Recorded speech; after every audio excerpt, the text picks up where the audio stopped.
दिन बच्चों, कैसे हैं?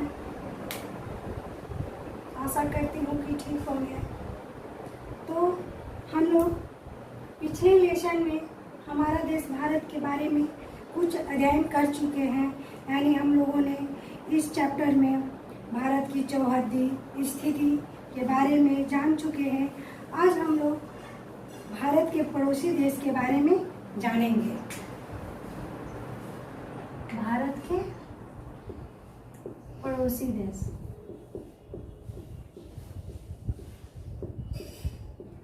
के बारे में जानेंगे। तो 7 देशों की स्थलीय सीमाएं इनकी सीमाओं से जुड़ी है। दक्षिण में समुद्र में स्थित 2 द्वीप श्रीलंका तथा मालदीव हमारे पड़ोसी है। पाक जल संधि भारत को श्रीलंका से अलग करती है। राजनीतिक एवं प्रशासनिक विभाजन। भारत एक विशाल देश है। प्रशासनिक क्रियाओं के लिए देश के 29 राज्य एवं 7 केंद्र शासित प्रदेश में बांटा गया है। 2 जून 2014 को तेलंगाना भारत का 29वां राज्य बना। पहले यह आंध्र प्रदेश का एक भाग था। यानी 2014 में तेलंगाना हमारा आंध्र प्रदेश से अलग होकर एक स्टेट बन गया है। यानी हमारे 29 स्टेट और 7 केंद्र शासित प्रदेश है। दिल्ली भारत की राजधानी है। राज्यों का निर्माण मुख्यतः भाषाओं के आधार पर हुआ है। क्षेत्रफल की दृष्टि से सबसे बड़ा राज्य राजस्थान तथा सबसे छोटा राज्य गोवा है। राज्यों को जिला में बांटा गया है। भौतिक विभाजन।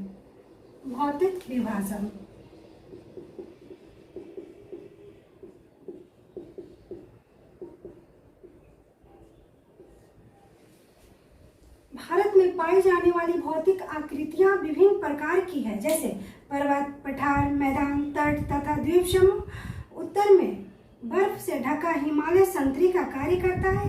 हिम प्लस आलय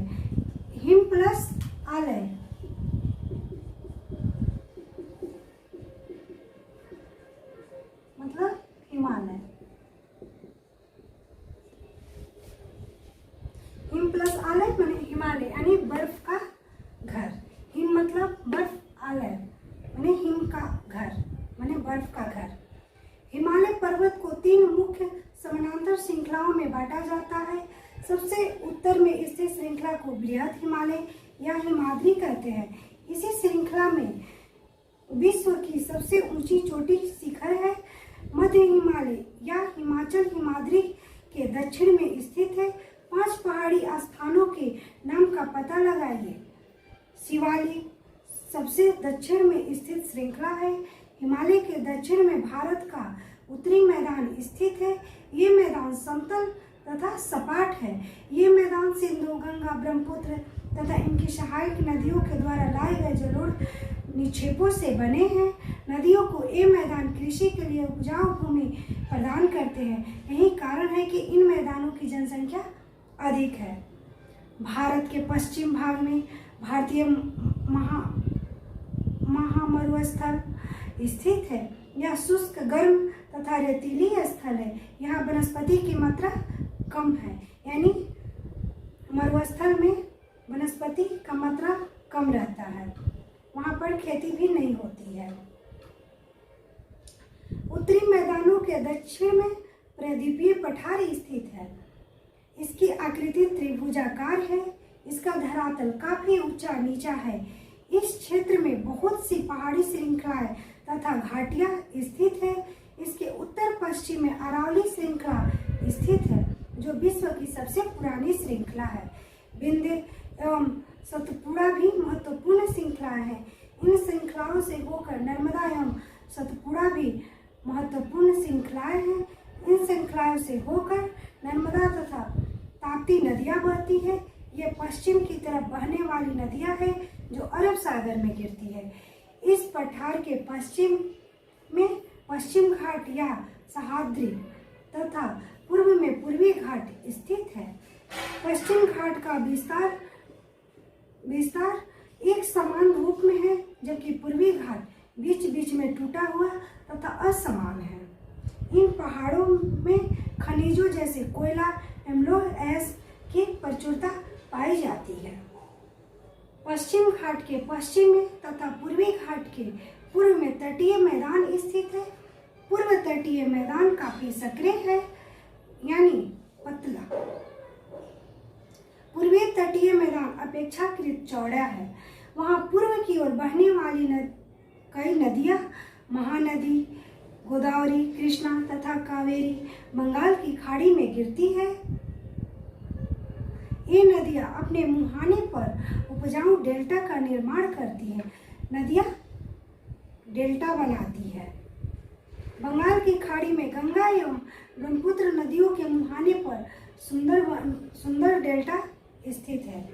भारत में दो द्वीप समूह हैं।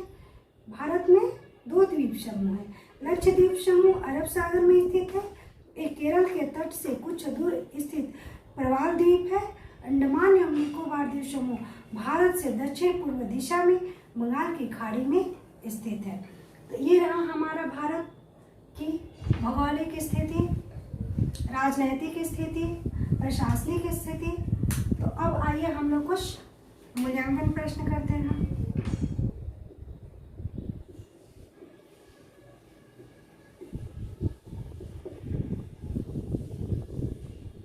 भारत में कुल कितने राज्य हैं? तो भारत में 29 राज्य है। भारत में 29 राज्य है। केंद्र शासित प्रदेश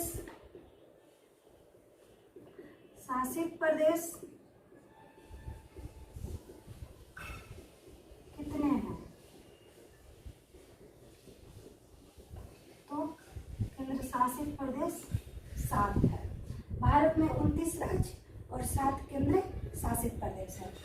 ये हमारा रहा मूल्यांकन प्रश्न।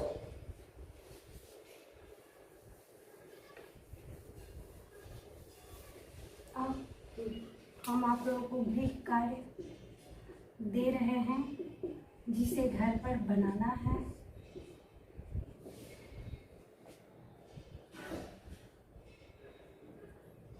कौन सी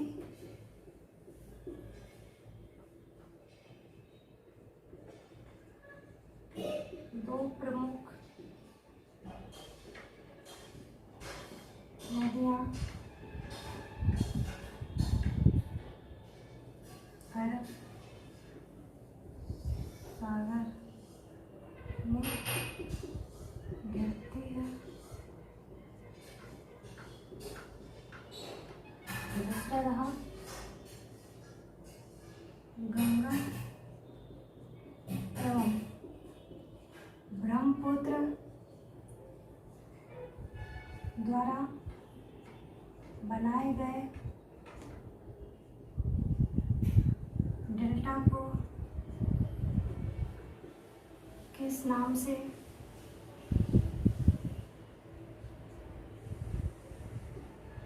जानते हैं?